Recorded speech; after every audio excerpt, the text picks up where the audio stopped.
I did not want this. For the record, I did not want this. What is going on, Governor? It's Chisgule here, and today we're bringing you a crazy war report and some war tactics. Yes, indeed, a tactic I'm calling a forward castle assault. I like the name. If you like war tactics, war reports, war guides, war everything, you should like and subscribe. That's how I know whether or not to keep making this stuff. And leave a comment if you enjoy this video. We are sponsored by the makers of Rise of Civilizations, and let's get this party started. We've got a ton to talk about today.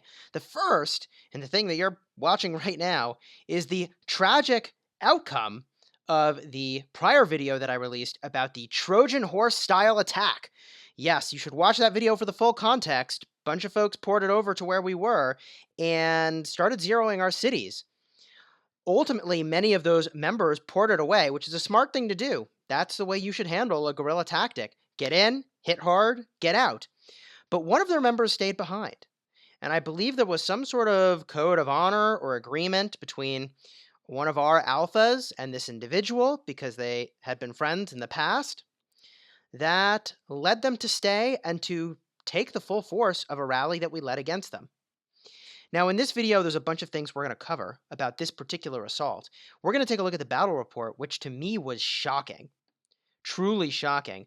I expected that we would have had very, very heavy casualties because this player who's defending has 1.3 million tier 4 troops. Yeah, that's a lot of defenders. With a high-level watchtower, they should have really delivered a lot of pain to us. And so I was sort of surprised the battle went the way it did. We'll talk all about that, break it down, and then we'll get into what kind of happened the next day, which also was pretty spicy. So let's talk about this battle report. In the report, and I'll pull that up off, pointing to the side over here in just a moment, you will see that this was a very decisive victory. We had a very minimal number of deaths compared to our attacker.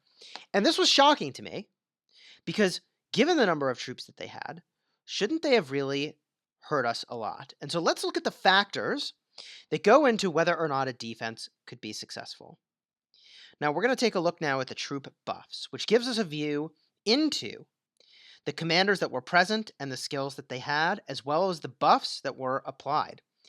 Now, it's worth mentioning that we have a lot of advantages here in terms of our technology, and because this was our very strongest player, even though Childlike Witch is a 20 million plus player, which is very, very strong, and she's a very, very good player, we've got a 62 million power plus player with all their tech basically maxed. So yeah, that goes a really long way, and I think was a big contributing factor to the victory. Now, it's also, of course, worth noting that Pay to Win has his Julius Caesar completely maxed out, and he was also using Charles Martel. And the funny thing is that after he launched the rally, he was, moving very quickly.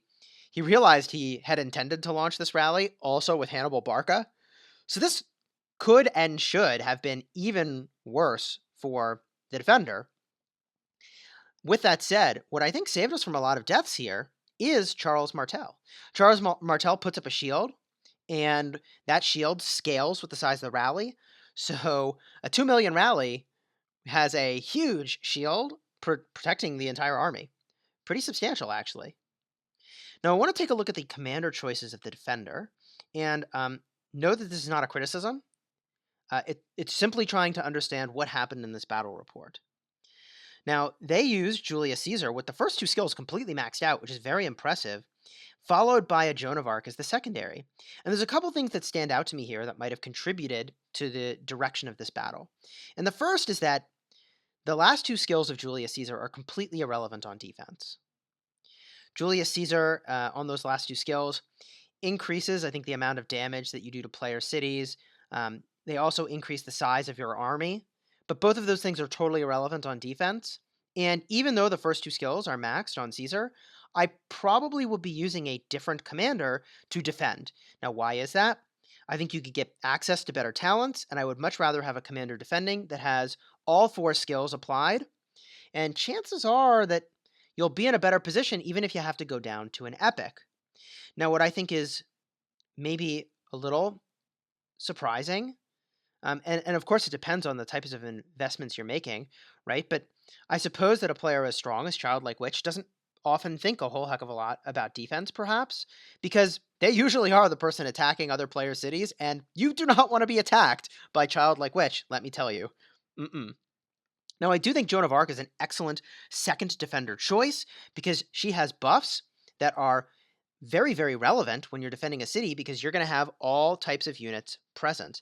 Also, the rage regeneration is excellent. So, I thought this report was really fascinating and kind of remarkable that we didn't have more deaths. By the way, one other thing I do need to mention before we go to the next piece here is that there were some T5 units in this army. I think there was like 300 or so T5 troops. That also contributed in no small part to the decisiveness of the victory. Yes, we need to talk about what happens next. After Child like Witch basically absorbed the rally attack, she then bubbled up and headed out.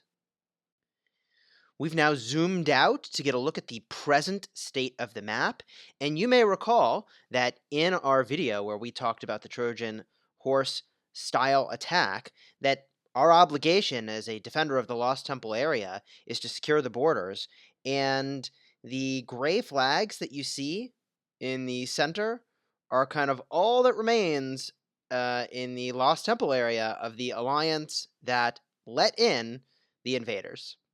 So there's not much of them left, but something else happened that was really spicy, which is that this alliance over here, HK7, has started to invade the Lost Temple area, another alliance that does not have clearance to be in this zone for their, I guess, warmongering in the past. I don't know the drama.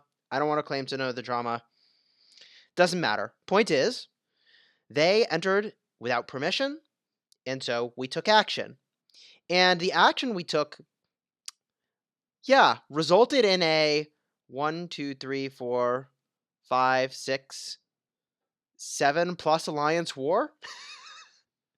And the war was so insane that I could not record it because it would crash my device. And I've got one of the new iPad Pros. It was that insane. I'm going to put some shots up over here showing the resulting combat and madness. And I want to describe a technique that we used that failed and why it failed. And the technique that we used to try to remove this alliance from this area is what I'm calling a forward castle or a forward fortress attack. And I call it that because a fortress can be built anywhere. And the fortress doesn't have to be connected to your existing flags. And you can use it offensively. It's very expensive to make.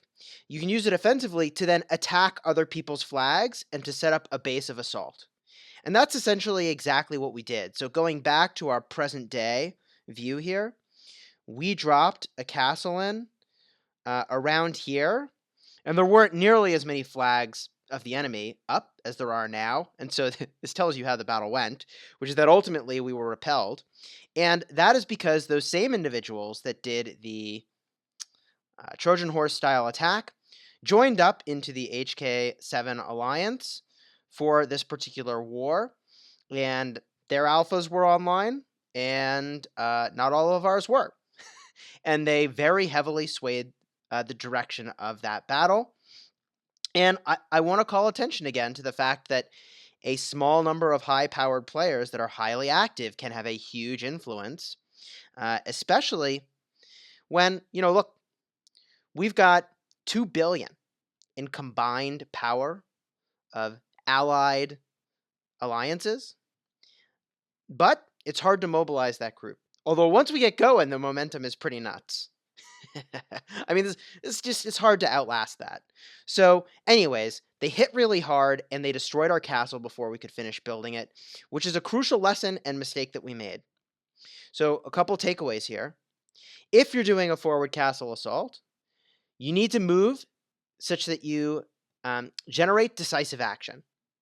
And by that, I mean you can't go with like 10 members of your alliance to pull off this attack. You need to send your whole alliance.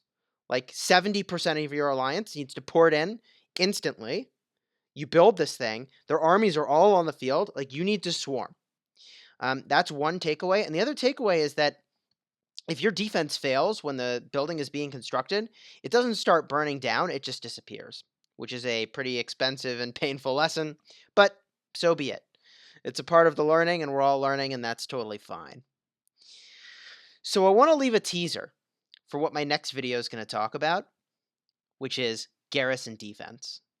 Life-changing garrison defense. And this short clip is all I was able to capture from this last war, where one of our alphas was AFK when we decided to leave, and he gets swarmed.